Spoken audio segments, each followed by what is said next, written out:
Welcome students, मैं इरशाद अहमद और आज के इस वीडियो में हम क्लास 11th की फिजिक्स का unit 3 laws of motion continue कर रहे हैं। और आज का हमारा टॉपिक है इक्विलिब्रियम ऑफ कॉन्क्रीट फोर्सेस। अब कॉन्क्रीट फोर्सेस क्या होती है? जब किसी पर्टिकुलर पॉइंट पे हमारे पास बहुत सारी फोर्सेस एक्ट करती है। किसी एक पॉइंट पे जब बहुत सारी फोर्सेस एक्ट करती हैं उसको हम बोलते हैं कॉन्क्रीट फोर्सेस। अब मान लो कि हमारे पास जो है एक पॉइंट है और उस पे एक फोर्स जो है इस डायरेक्शन में एक्ट कर रही है F1 और दूसरी जो है वो इस डायरेक्शन में एक्ट कर रही है F2। अब हम इनको बोलेंगे कॉन्क्रीट फोर्सेस।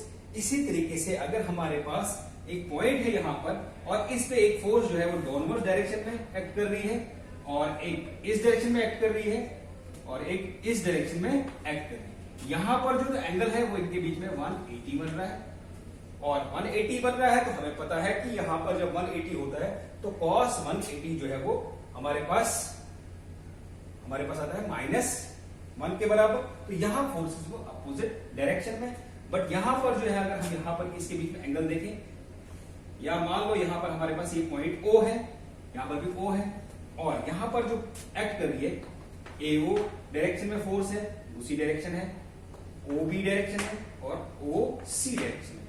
इनके बीच में जो एंगल है वो है अल्फा, बीटा और गामा, ये 3 एंगल्स। और इन 3 एंगल्स के अकॉर्डिंगली जो है वो फोर्स एक्ट कर रही है। तो कॉन्क्रीट फोर्सेस हम किन फोर्सेस को कहते हैं? हम उन फोर्सेस को कॉन्क्रीट फोर्सेस कहते हैं जो एक ही पॉइंट पे बहुत सारी फोर्सेस जो है वो एक्ट करती है। उसके बाद हमारे पास आता है इक्विलिब्रियम। इक्विलिब्रियम कब कहते हैं? इक्विलिब्रियम का जो टर्म है वो कब हम यूज करते हैं? वो तब हम यूज करते हैं जब जो कॉन्क्रीट फोर्सेस हैं अगर उनका रिजल्टेंट 0 के बराबर आएगा तो हम बोलेंगे कि जो फोर्सेस हैं वो इक्विलिब्रियम में है। जो कॉन्क्रीट फोर्सेस हैं वो किस पोजीशन में है? वो इक्विलिब्रियम की पोजीशन में है। तो फॉर एग्जांपल यहां पर हमारे पास क्या कहेंगे हम? तो इक्विलिब्रियम कब होगा? जो रिजल्टेंट फोर्स होगा, रिजल्टेंट फोर्स जो है force acting on a point is 0। अगर उनका रिजल्टेंट 0 होता है तो उस कंडीशन में हमारे पास जो कॉन्क्रीट फोर्सेस हैं उनको हम किस पोजीशन में बोलेंगे? इक्विलिब्रियम में। तो रिजल्टेंट जैसे मान लो यहां पर R हम रिजल्टेंट के लिए यूज करते हैं, रिजल्टेंट फोर्स के लिए R equals to F1 plus F2। अब अगर इनका रिजल्टेंट 0 होता है, ये तो कॉन्क्रीट फोर्सेस है, अगर इनका रिजल्टेंट 0 हो जाएगा तो हम बोलेंगे कि इक्विलिब्रियम ऑफ कॉन्क्रीट फोर्सेस। तो ये कब हो सकता है? इक्विलिब्रियम 0 कब हो सकता है? कि मान लो कि अगर इफ F1 जो है वो F के बराबर है, उसका मैग्नीट्यूड जो है वो F के बराबर है और F2 का मैग्नीट्यूड जो है वो -F के बराबर है।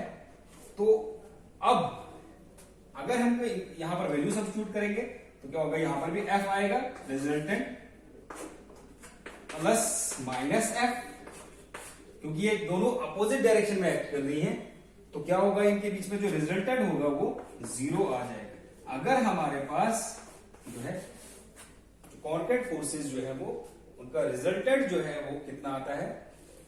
0 आता है, तो हम उनको बोलेंगे कि ये फोर्सेस जो है वो इक्विलिब्रियम में है। इसी तरीके हम लेते हैं अगर हमारे पास जो है वो यहां पर तो सिंपल लॉ था कि आप सीधा 2 फोर्सेस एक्ट कर रही हैं, दोनों का रिजल्टेंट निकालो। रिजल्टेंट जो है अगर 0 आता है, 0 कब आएगा? जब दोनों फोर्सेस का मैग्नीट्यूड सेम होगा और अपोजिट डायरेक्शन में एक्ट करेगा। तो मैग्नीट्यूड सेम होगा और अपोजिट डायरेक्शन में एक्ट करेंगे तो उस वक्त जो है हमारे रिजल्टेंट जो है वो 0 आ जाएगा। अगर हम अगला केस देखते हैं कि अगर हमारे पास 3 पॉइंट्स है, अगर हम पॉइंट्स 3 लेते हैं उस वक्त जो है वो रिजल्टेंट फोर्स कितना होगा और कैसे निकालेंगे, कौन से लॉज यूज करेंगे वो देखेंगे थोड़ा सा। और देखेंगे हमारे पास मान लो यहां पर एक पॉइंट है O। इस पॉइंट पे जो है 3 डायरेक्शन से फोर्स एक्ट कर रही है। एक डायरेक्शन ये है, अगली डायरेक्शन ये है, और नेक्स्ट डायरेक्शन जो है वो इस डायरेक्शन में है। ये हमारे पास डायरेक्शन से अलग अलग पॉइंट O पर जो है 3 डायरेक्शन में हमारे पास जो है फोर्स एक्ट कर रही है। तो हमारे पास यहां पर हम ले रहे हैं, मान लो यहां पर हम लेते हैं C, A और यहां पर B। इसके बीच में जो यहां पर जो एंगल ले रहे हैं वो ले रहे हैं अल्फा, इसके बीच में जो एंगल है वो ले रहे हैं बीटा, और इनके बीच में जो एंगल है वो ले रहे हैं गामा। अब यहां पर जो फोर्स इस डायरेक्शन में है वो F1 है, यहां पर फोर्स जो है वो F2, और यहां पर जो फोर्स एक्ट कर रही है वो हम ले रहे हैं F3। तो हम बोलेंगे कि यहां पर क्या है कि point at point O F1 comma F2 and F3 जो है वो are 3 concurrent forces.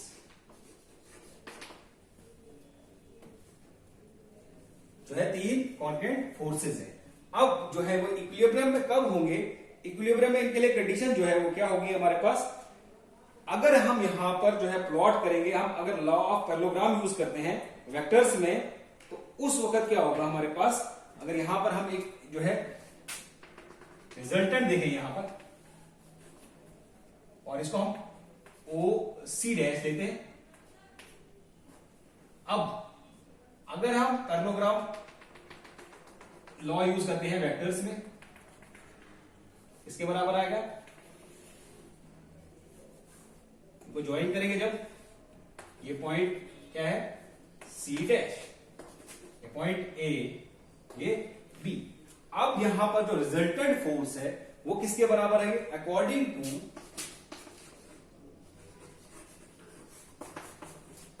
Parallelogram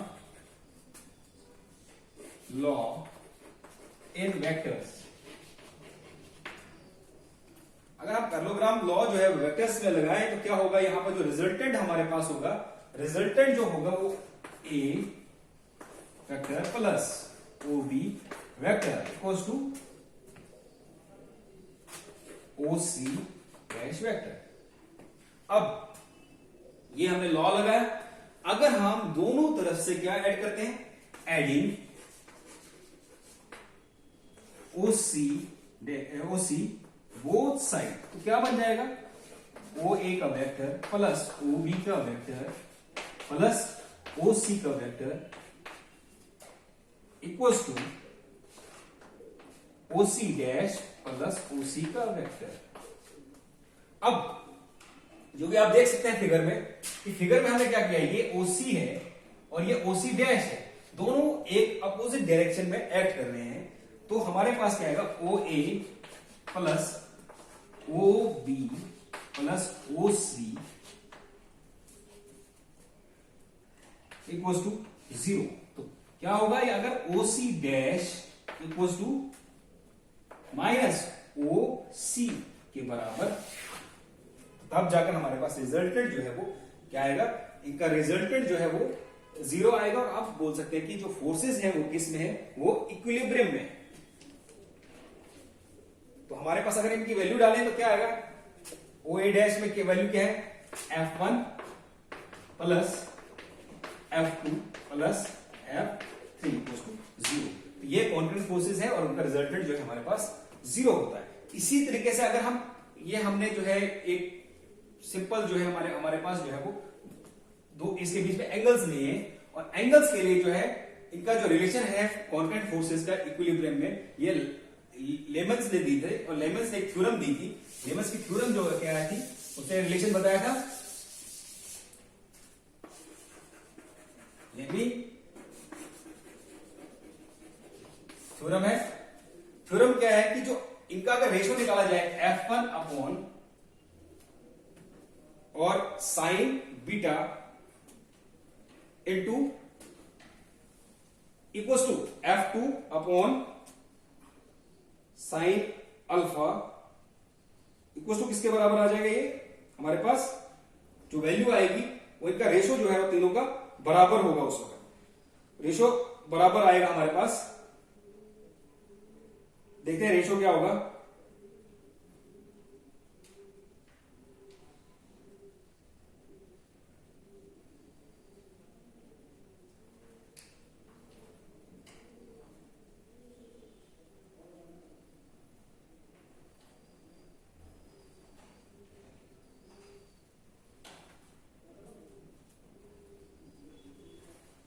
F1 upon F2 जो है वो किसके बराबर आ रहा है हमारे पास?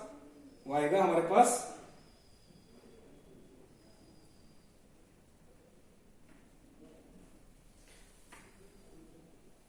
F1 upon alpha into F2 into beta.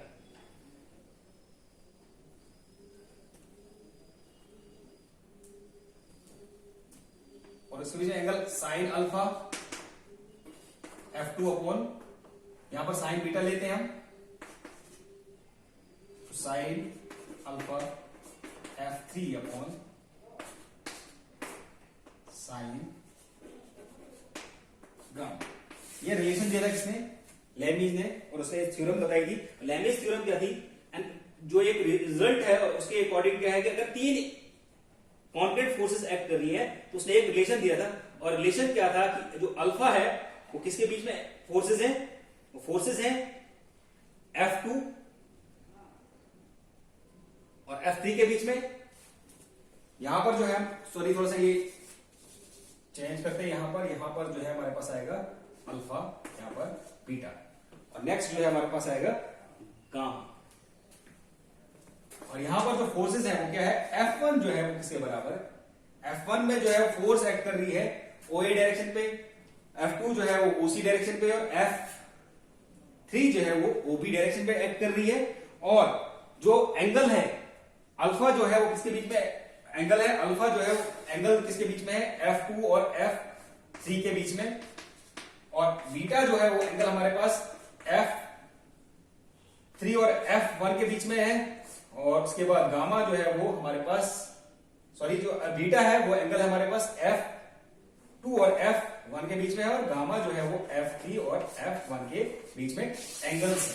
तो ये लेमीज ने जो है अपनी थ्योरम में जो है इनका रिलेशन बताया था कि अगर तीन फोर्सेस जो है वो कॉन्क्रीट है, और अगर तीनों फोर्सेस जो अगर वो इक्विलिब्रियम में एक्ट करती हैं तो उनका रेशो अगर एंगल के साथ निकाला जाए तो तीनों का रेशो जो है वो इक्वल होगा लेमीज। अगर हम यही लॉ अलग अलग जो है पैरेललोग्राम्स में लगाते हैं, मान लो हमारे पास ट्राइंगल है, उस पर लॉ जो है वो एक्ट कर रहे हैं, तो फिर क्या होगा रिजल्टेंट? तो रिजल्टेंट वैसे ही होगा जैसे हमने पैरेललोग्राम्स में लगाया। तो यहां पर जो है ट्राइंगल्स में जैसे हमारे पास यहाँ पर फोर्स एक्ट कर रही है अलग अलग डायरेक्शन में, यहां से यहां के लिए फोर्स एक्ट कर रही है, फिर यहां से यहां की, और यहां पर अलग अलग डायरेक्शन में जो है फोर्स एक्ट कर रही है। तो उस वक्त क्या होगा कि अगर बहुत सारी कॉन्क्रीट फोर्सेस जो है वो अगर इक्विलिब्रियम में होंगी तो उनको जो है वो क्लोज पॉलीगन में अगर रिप्रेजेंट किया जाए तो उनको जो है सेम जो वेक्टर्स के लॉ जो है उनके ऊपर एप्लीकेबल होते हैं। फिर अगर फोर्सेस जो है वो किसमें है? फोर्सेस अगर इक्विलिब्रियम में है, इक्विलिब्रियम में है तो वो अपनी स्टेट को रिटेन करेंगे, अपनी जो नेचुरल स्टेट है उनकी नेचुरल स्टेट को रिटेन करेंगे। स्टेट को क्या करेंगे? रिटेन करेंगे, वो चेंज नहीं करेंगे नेचुरल स्टेट को। अगर वो रेस्ट में है तो वो रेस्ट में ही रहेंगे, अगर वो मोशन में है तो वो मोशन में ही रहेंगे। और अगर फोर्सेस जो है कॉन्क्रीट फोर्सेस जो है वो इक्विलिब्रियम में नहीं है तो उस वक्त क्या होगा? जो स्टेट बॉडी जो है वो डिपेंड करेगी जो रिजल्टेंट कॉन्क्रीट फोर्सेस का क्या है उसके ऊपर। अगर रिजल्टेंट कॉन्क्रीट फोर्सेस का 0 है तो हम बोलेंगे कि इक्विलिब्रियम में है। अगर जो है वो 0 से ज्यादा है या कम है तो उसके अकॉर्डिंगली जो है वो ऑब्जेक्ट जो है अपनी स्टेट को मेंटेन करेगा। अगर इक्विलिब्रियम में है तो फिर अपनी स्टेट जो है नेचुरल स्टेट जो है उसकी जो, अगर वो रेस्ट में है तो रेस्ट में रहेगा, अगर वो मोशन में है यूनिफॉर्म मोशन में तो यूनिफॉर्म मोशन में ही है, अनलेस जो है आप एक्सटर्नल फोर्स जो है उसको लगाओगे और वो चेंज अपनी स्टेट चेंज करेगा। अगर फोर्सेस जो है कॉन्क्रीट फोर्सेस इक्विलिब्रियम में नहीं है उस वक्त जो है जो रिजल्टेंट होगा कॉन्क्रीट फोर्सेस का वो उसके ऊपर डिपेंड करेगा।